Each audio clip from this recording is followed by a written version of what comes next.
Excel beginner to advance কোর্সে 23তম ক্লাসে আপনাকে স্বাগতম। তো আজকের এই ভিডিওটিতে আমরা এক্সেলের দারুণ 3টি বিষয় নিয়ে কথা বলবো। সেটা হচ্ছে এক্সেলে কিভাবে একটি ডেটা এন্ট্রি ফর্ম তৈরি করা যায়, কিভাবে একটি ম্যাক্রো ইউজ করে আপনি প্রতিনিয়ত যে কাজগুলো করেন সেটা খুব দ্রুত অর্থাৎ ফরম্যাট ডেটা করা যায়, এবং কিভাবে ম্যাক্রো ইউজ করেও আপনি একটি ডেটা এন্ট্রি ফর্ম তৈরি করতে পারেন। তো চলুন আমরা ভিডিওটি শুরু করি। দেখেন এখানে আমার এক্সেলে 4টা সেলে হয়তো নেম, আইডি, এরিয়া, সেলস এই জিনিসগুলো রয়েছে। তো প্রতিনিয়ত এই জিনিসগুলো আমাকে টাইপ করতে হয়। এখন আমি যদি এখানে একটা একটা করে টাইপ করি, এভাবে নাম, তানজিম, আইডি 2011 এইভাবে করতে পারি, কিন্তু সেটা সময় সাপেক্ষ। আমরা চাইলে একটা সুন্দর ফর্ম তৈরি করতে পারি, ডেটা এন্ট্রি ফর্ম, যেটা সবাই করে। তো সেটার জন্য কি করবেন, এই ডেটাগুলো সিলেক্ট করবেন, এই যে এখানে ফর্মের উপরে ক্লিক করবেন, আমি ওকে দিলাম। দেখেন এরকম একটি ফর্ম চলে আসবে আমাদের সামনে। আমি এখানে নেম লিখলাম তানজিম, এরপরে ট্যাব দিয়ে আইডি লিখলাম 211, এরপরে ট্যাব দিয়ে এরিয়া লিখলাম ঢাকা, এরপরে সেলস লিখলাম ধরুন 211, এরপরে আমি নিউ এর উপরে ক্লিক করলাম। এইভাবে দেখেন ডেটাটা এন্ট্রি হয়ে যাবে। এরপরে আবারও আমি নেম দিলাম, আইডি দিলাম, এরিয়া দিলাম, সেলস দিলাম, নিউ দিলাম, এইভাবে ডেটা এন্ট্রি হতেই থাকবে। তো এই জিনিসটা কিভাবে করব ওইটাই আমরা এখন দেখে নিব। তো আমি ডেটাগুলো এখান থেকে মুছে দিলাম। তো দেখেন এই ফর্মসটা আমি এখান থেকে সরিয়ে দিয়েছি। এখন আমি ফাইলে যাব, যাওয়ার পর অপশানে যাব, যাওয়ার পরে এখান থেকে কুইক অ্যাক্সেস টুলবারে যাব, পপুলার কমান্ড থেকে দিব হচ্ছে অল কমান্ড। এরপরে আমি নিচের দিকে যদি যাই, এখানে এফ বাটন প্রেস করলে আমি ফর্মস নামে একটা অপশান পাবো। নিচের দিকে গেলে এই যে ফর্মস নামে একটা অপশান পেয়েছি, এটার উপরে আমি অ্যাডের উপরে ক্লিক করব, তাহলে আমার উপরে এখানে চলে আসবে।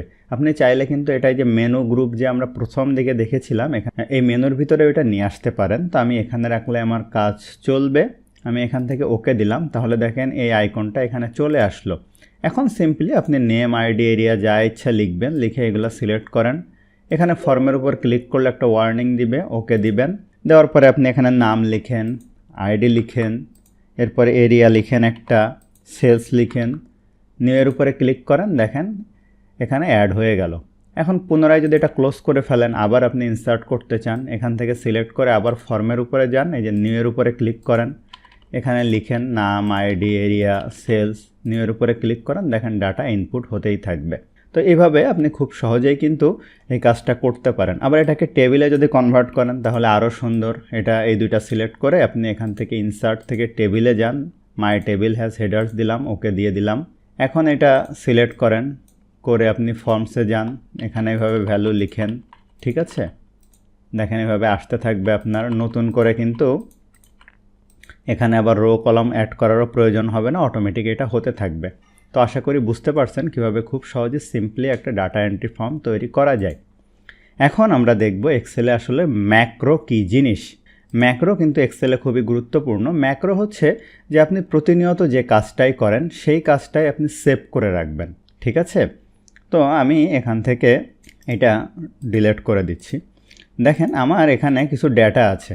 এখন এই ডেটাটা আপনি চান যে প্রতিনিয়ত আপনার এই টাইপের কোনো ডেটাকে আপনার সর্টিং বা ফরম্যাটিং করা লাগে, প্রতিদিনই করা লাগে। এখন আপনি একবার সেভ করে রাখবেন, পরবর্তীতে আপনি কোনো শর্টকাট ক্রিয়েট করে রাখবেন, যেটা ক্লিক করলে ডেটাটা অটোমেটিক ফরম্যাটিং হয়ে যাবে। তো এটার জন্য আমাদের যে ডেভেলপার ট্যাবের সহায়তা নিতে হবে, আপনাদের এখানে নাও থাকতে পারে। আপনি ফাইলে যাবেন, যাওয়ার পরে আপনি অপশানে যাবেন, যাওয়ার পরে দেখেন এখান থেকে এই যে কাস্টমাইজ রিবন আছে, এখান থেকে আপনি আপনার ডেভেলপারটা আনচেক অবস্থায় থাকতে পারে, এটার উপর ক্লিক করে ওকে দিলে ডেভেলপার ট্যাবটা কিন্তু আপনাদের সামনে হাইলাইট হবে। এখন আপনাকে যেটা করতে হবে, আপনি এই যে ফরম্যাটিংটা করবেন, এই ফরম্যাটিংটা করার আগে এই যে রেকর্ড ম্যাক্রো এটার উপরে ক্লিক করতে হবে, তাহলে যে কাজটা করবো এটা আসলে সেভ হয়ে যাবে। তো আমি রেকর্ড ম্যাক্রোর উপরে ক্লিক করলাম। তো আমি এখান থেকে দিয়ে দেবো হচ্ছে পার্সোনাল ম্যাক্রো ওয়ার্কবুক। এটার একটা নাম দিতে পারি যে ফরম্যাটিং।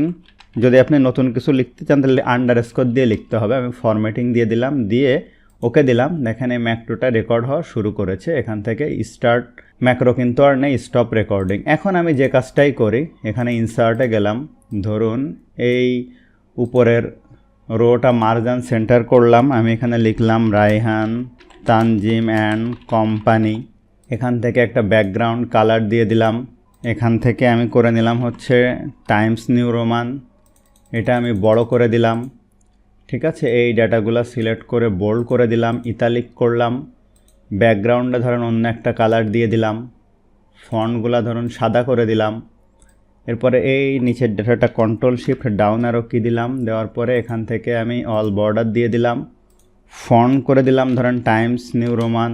এখন দেখেন মোটামুটি সুন্দর লাগছে। আমি লেফট অ্যালাইনমেন্ট দিয়ে দিলাম। এরপরে আমি এখানে এই যে ডেভেলপারে যাওয়ার পরে আমার এই কাজ কিন্তু হয়ে গেছে ফরম্যাটিং। এই জিনিসটা আমি এখন স্টপ রেকর্ডিংয়ের উপরে ক্লিক করব। এখন দেখেন এই ম্যাক্রোটা রেকর্ড হয়ে কোথায় থাকলো, এই যে ম্যাক্রোর ভিতরে। এখন আমি এটার উপরে ক্লিক করে দেখেন অপশানে যাই, এই ম্যাক্রোর একটা শর্টকাট আমি দিতে পারি। ঠিক আছে, আমি দিলাম হচ্ছে Ctrl+1 দিলাম ধরুন। ঠিক আছে, আমি ওকে দিয়ে দিলাম। এখানে বসে shortcut key must be letter, তাহলে Ctrl+1 জায়গায় আমি এখানে অন্য কোনো কিছু দিতে পারি, সেটা হচ্ছে Ctrl+Q দিয়ে দিলাম। ঠিক আছে, দিয়ে ওকে দিয়ে দিলাম। এখন দেখেন আমি অন্য একটি শিটে যাই, এই যে র ডাটা, এখানে গিয়ে যদি আমি এখন Ctrl+Q বাটন প্রেস করি, কত সহজেই এই যে ম্যাক্রোটা আমি ওখানে করেছিলাম ওই জিনিসটা এখানে হয়ে গেল। দেখেন এখানে যে জিনিসটা করছিলাম এটা আমার কিন্তু ফরম্যাটিং করা লাগেই নাই। তাহলে এইভাবে শর্টকাট ইউজ করে আপনি কিন্তু ম্যাক্রো খুব দারুণভাবে ইউজ করতে পারেন। তো একটা বিষয় কিন্তু খেয়াল রাখতে হবে, যেখানে আপনি ম্যাক্রো অ্যাপ্লাই করবেন, অর্থাৎ এই যে শর্টকাট দিয়ে যেটা আমরা দেখালাম ফরম্যাটিং করা ম্যাক্রো, যেমন ধরেন এখানে আমি Ctrl+E বাটন প্রেস করতেছি, এগুলো দেখেন ম্যাক্রো দিয়ে আমি এই কাজটা করেছি। তো সেই ফাইলগুলো আপনি সেভ করলে কিন্তু শুধু হবে না, যখন আপনি ক্লোজ করবেন একটা ওয়ার্নিং দিবে, সেটা হচ্ছে do you want to save the changes you made to the personal macro workbook. এটা ডন্ট সেভ দিলে কিন্তু পরে আর কাজ করবে না, এটা সেভ দিতে হবে। ঠিক আছে, তো আশা করি বিষয়টা আপনারা বুঝতে পেরেছেন। এখন দেখেন এই ডেটাটাও যদি আমি এখানে ক্লিন করে এখান থেকে Ctrl+Q দিই, কত সুন্দরভাবে এই ম্যাক্রো এখানে সেট আপ হয়ে গেল। একইভাবে আপনি কিন্তু এই যে ফন্টও এইভাবে সেট আপ করে রাখতে পারেন। জাস্ট আপনি ফন্ট চেঞ্জ করবেন, যে কোনো জায়গায় গিয়ে শর্টকাটটা ইউজ করবেন, আপনার এই ফন্টগুলো সেট আপ হয়ে যাবে। এখন আমরা দেখে নিব কিভাবে ম্যাক্রো ইউজ করে খুব সহজে একটি ডেটা এন্ট্রি ফর্ম তৈরি করা যায়। তো দেখেন এখানে আমি লিখলাম হচ্ছে নেম, এরপরে লিখলাম হচ্ছে আইডি, এরপরে লিখলাম হচ্ছে এরিয়া, এরপরে লিখলাম হচ্ছে স্যালারি। এই জিনিসগুলো লিখে আমি এখানে খুব সহজে ধরুন ফরম্যাটিং করে নেই। এখান থেকে আমি এগুলা ফন্ট দিয়ে দিলাম, এগুলার চাইলে আমি ব্যাকগ্রাউন্ড কালার দিয়ে দিলাম। এখান থেকে আমি ফন্ট কালার বোল্ড করে এখান থেকে সাদা করে দিলাম। এখান থেকে ধরুন আমি অন্য আর একটা কালার দিয়ে দিতে পারি। ঠিক আছে, দিয়ে দিলাম। এখন আমি এখানে যে ভ্যালুগুলো লিখব, ধরেন আমি এখানে লিখলাম নেম, লিখলাম হচ্ছে তানজিম, এরপরে আইডি লিখলাম 2111, এরিয়া লিখলাম হচ্ছে ঢাকা, স্যালারি লিখলাম ধরুন 1200। এখন এই জিনিসগুলো আমি সেভ করে অন্য আর একটা শিটে নিতে চাই, ধরুন এই শিটটাতে নিতে চাই। আমি আরেকটা শিট ক্রিয়েট করি। এখন আমি যেটা করব সেটা হচ্ছে এখানে একটু ইকুয়াল সাইন দিব, দিয়ে এই সেল ইন্টার দিব, এইগুলা এখানে টেনে দিব। হ্যাঁ, এরপরে আমরা অন্য আর একটা শিটে যাব। এই যে এখানে ধরেন শিট 1-এ আমি ডেটাগুলো রাখতে চাই, সেক্ষেত্রে এই জিনিসগুলো একটু কপি করে নিই। Ctrl+C, শিট 1-এ গেলাম, রাইট বাটন ক্লিক করে পেস্ট স্পেশালে যাব, যে ট্রান্সপোজ করে এখানে পেস্ট করি যেন এখানে ডেটাগুলো সেভ হয়। এরপরে আমি এটা টেবিলে কনভার্ট করে নিব। আমি ইনসার্টে যাই, দেখেন table, my table has headers, এটা করে নিলাম। এখন আমরা ম্যাক্রো রেকর্ড করতে পারি। তো আমি এই শিটে চলে যাচ্ছি। চলে যাওয়ার পরে আমি এখানে ডেভেলপারে যাই, রেকর্ড ম্যাক্রোর উপরে ক্লিক করি। এখানে আমি লিখলাম হচ্ছে data_entry এন্ট্রি, আর এইটাতে আমি কি করব, দিস ওয়ার্কবুক দিব, কারণ এটা আমি সেভ রাখবো, তো এই জন্য দিস ওয়ার্কবুক দিলাম। দেওয়ার পরে আমি এখান থেকে ওকে দিলাম। এখন আমি প্রথমে যেটা করব সেটা হচ্ছে এই যে এই সেল ইকুয়াল টু, যেহেতু এই সেলগুলো আমি এখান থেকে Ctrl+C দিয়ে কপি করব, করে অন্য আর একটা শিটে যাব। এখানে রাইট বাটন ক্লিক করব, পেস্ট স্পেশালে যাব, এখান থেকে ভ্যালু হিসাবে পেস্ট করব এবং ট্রান্সপোজ হিসাবে পেস্ট করব এইভাবে। এরপর এই ডেটাটা আবার কপি করব Ctrl+C দিয়ে, এরপরে শিট 1-এ যাব। ঠিক আছে, এখন আমি এখানে ক্লিক করব, করে আমরা হোমে যাব। যাওয়ার পরে ইনসার্টে গিয়ে এখানে দেখেন ইনসার্ট কপিড সেল, এটার উপরে আমি ক্লিক করব, তাহলে ডেটাটা এখানে চলে আসবে। এখন আমি আবার আমার এই যে গেট পিডিএফ শিটে যাব, যাওয়ার পরে আমি এখান থেকে এই ভ্যালুগুলো এখান থেকে মুছে দিব। দেওয়ার পরে আমি ডেভেলপারে যাব, স্টপ রেকর্ডিংয়ের উপরে ক্লিক করব। তো কি প্রসেস ফলো করলাম আশা করি আপনারা বুঝতে পারছেন, একটু ধৈর্য ধরে দেখলে সুবিধা হবে। এখন আমরা যেটা করব, ইনসার্টে যাব, এখানে একটা বাটন ক্রিয়েট করব। এই জায়গায় এখানে একটা ম্যাক্রো সেট আপ করবো। কোন ম্যাক্রোটা, এই যে ডেটা এন্ট্রি ম্যাক্রোটা, আমি এখানে ওকে দিব।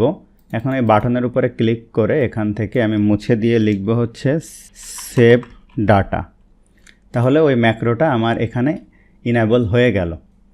এখন দেখেন কি হবে, আমি যদি এখানে নাম দেই রায়হান, RAYHAN রায়হান, আইডি দিলাম 2500, এরপরে এরিয়া দিলাম 1200 বা একটা কিছু লিখলাম, স্যালারি দিলাম 1500। এখন দেখেন আমি যদি সেভ ডাটার উপরে ক্লিক করি, ডেটাটা সেভ হয়ে গেল এবং এই ফিল্ডগুলোও কিন্তু ক্লিন হলো। ডেটা কই গেল দেখেন এখানে যোগ হয়েছে। আবার যদি আমি এখানে যাই, কিছু একটা দেই দিলাম এইভাবে, দেখেন দিয়ে সেভ ডাটা দিলাম, খুব সহজে ডেটা এখানে চলে আসছে একের পরে এক। এইভাবে কিন্তু আমার খুব সহজে দেখেন ডেটা এন্ট্রি হয়ে যাচ্ছে। এখন আপনি এখান থেকে যে ভিউ থেকে যদি আপনি যে গ্রিড লাইন উঠিয়ে দেন, এইগুলার কালার যদি আপনি হোম থেকে এই যে সাদা কালার করে দেন, এখন কিন্তু খুব সুন্দরভাবে দেখেন এই জিনিসটা আপনি দেখতে পারবেন, এই যে কত সুন্দরভাবে এখানে সেভ হয়ে যাচ্ছে। তো আশা করছি আপনারা বুঝতে পারছেন যে কিভাবে আসলে ম্যাক্রো কাজ করে, কিভাবে ডেটা এন্ট্রি ফর্ম কাজ করে এবং এই ম্যাক্রো আসলে কিভাবে ইউজ করতে হয়। জাস্ট হচ্ছে আপনি যে কাজটা প্রতিনিয়ত করেন সেই কাজটাই আসলে আপনি সেভ করে রাখবেন, তাহলে এটা হয়ে যাবে। এখন আপনি এই ফাইলটা সেভ করার জন্য ফাইলে যেতে হবে, সেভ অ্যাসে যেতে হবে, ব্রাউজারে যেতে হবে। এখন আপনি কোথায় সেভ করবেন, ধরুন আপনি করবেন হচ্ছে এই ফোল্ডারটিতে ক্লাস 23। এখানে কি করতে হবে, এক্সেল ম্যাক্রো এনাবেল ওয়ার্কবুক দিতে হবে, না হলে কিন্তু এটা আবার কাজ করবে না। আমি সেভের উপরে ক্লিক করলাম, সেভ দিয়ে দিলাম। এখন ভবিষ্যতে যদি আপনি এই ফাইলটা আবার অন করেন, এই যে দেখেন ম্যাক্রো এনাবেল যেটা, সেটার একটু আইকন চেঞ্জ হয়ে গেছে। এটার উপর যদি আমি ক্লিক করি, ক্লিক করলে এটা দেখেন এই যে সিকিউরিটি ওয়ার্নিং দিচ্ছে, আমি ইনেবল কন্টেন্ট দিলাম। এখন যদি আমি এখানে আবার কিছু লিখি, সেভ ডেটা দেই, দেখেন এইভাবে সেভ হতেই থাকবে। তো আশা করছি বিষয়গুলো আপনার জন্য হেল্পফুল ছিল। তো কথা হবে পরবর্তী ভিডিওতে। ধন্যবাদ সবাইকে।